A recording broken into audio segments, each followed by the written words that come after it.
This is Counterstrain treatment position for AT1 and 2. The treatment position for this is just going to be flexed. So I'm going to put my knee on the table and have the patient lay back gently on my knee. I'm going to have you interlace your fingers and put them behind your head, please.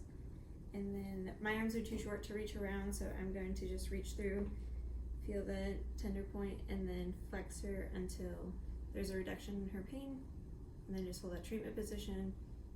And then return to neutral. I don't know, was that neutral? This is a Counterstrain treatment position for AT 3 through 6 midline. The treatment position for this is going to be flexed with the patient's arms internally rotated. So I'm going to put my leg up on the table. I'm going to have her gently lay back. Okay, I'm going to have her put her arms off the table and then go ahead and twist your arms like this for me. And then I'm just going to hold the Counterstrain point following the normal Counterstrain technique. This is the Counterstrain treatment position for AT7 through AT9. The treatment position for this is going to be flexed, side bend towards, and rotate away. So I'm going to flex her.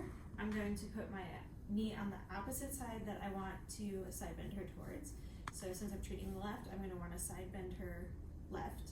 And then I want to rotate her away, so I want to rotate her this way. I'm going to push back and then have her grab her arm to rotate her away.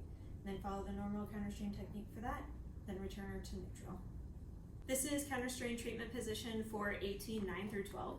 The treatment position for this is side bend towards, rotate away. And so if I'm treating a right-sided point, I'm going to bring her legs up. And since I need to side bend her towards, I'm going to shift her this way. If I need to rotate her away, I need to pull her legs this way. So the legs and the upper body do opposite. So if I'm rotating the legs this way, the upper body is going to rotate that way. So that is why I rotated the legs towards me, because I need to rotate her upper body away from the right side. So it would be rotating that way.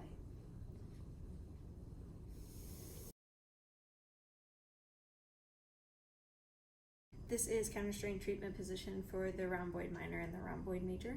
The Counterstrain points are just medial to the medial border of the scapula, and the treatment position is going to be extend and adduct. So if I find a point, I'm going to extend the arm back and adduct it, which is bringing it closer to midline, and then just following the normal Counterstrain steps for that. This is the Counterstrain treatment position for the posterior thorax 1 through 12 spinous process midline. So obviously it's going to be right on the spinous process, and the treatment position for this is just extending. So if you notice, I have the patient's head off the table now. So the further you go down the spine, the more they're going to have to be off the table to get the proper extension to that point.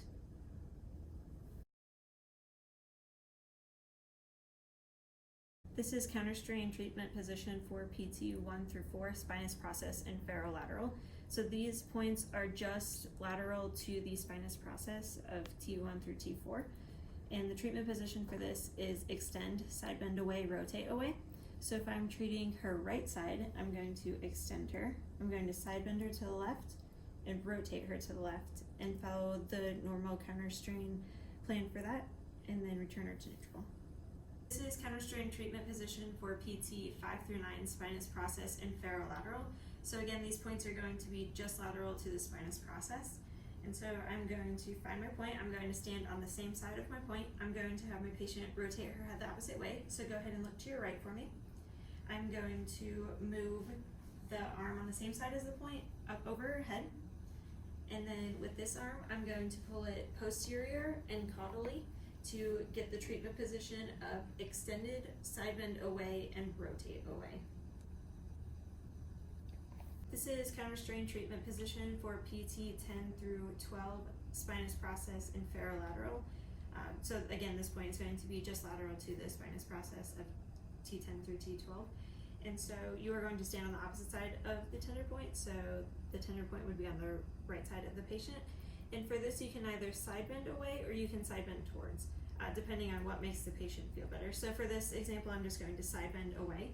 So I'm going to move her legs away from the tender point, and then it is going to be rotate away always. So I'm going to grab the ASIS on the side of the tender point, and I'm going to lean back and pull towards me so that it is rotating away.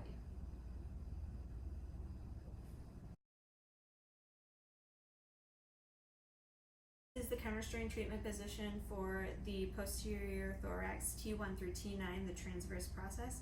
So you're going to find a tender point, and you are going to stand on the opposite side of that tender point, and the treatment position for this is extend, side bend away, and rotate towards. So I'm going to have the patient start by rotating their head towards the side of the tender point, so she's going to rotate towards the right. I'm going to grab the shoulder and I'm going to pull it posteriorly and up towards her head, and that is going to put her in the treatment position of extended, side bend away, and rotate towards. This is Counterstrain treatment position for posterior thorax 10 through 12, the transverse process. So you're going to find the tender point, and it is going to be on the same side that you are standing on. You're going to have the patient look towards you, so go ahead and rotate your head towards the left. Okay. And then the treatment position for this is extend, side bend away, rotate towards. So to side bend her away, I'm going to move her legs away from me. I'm going to reach across and grab her ASIS and pull back towards me, which is going to rotate her torso towards the tender point.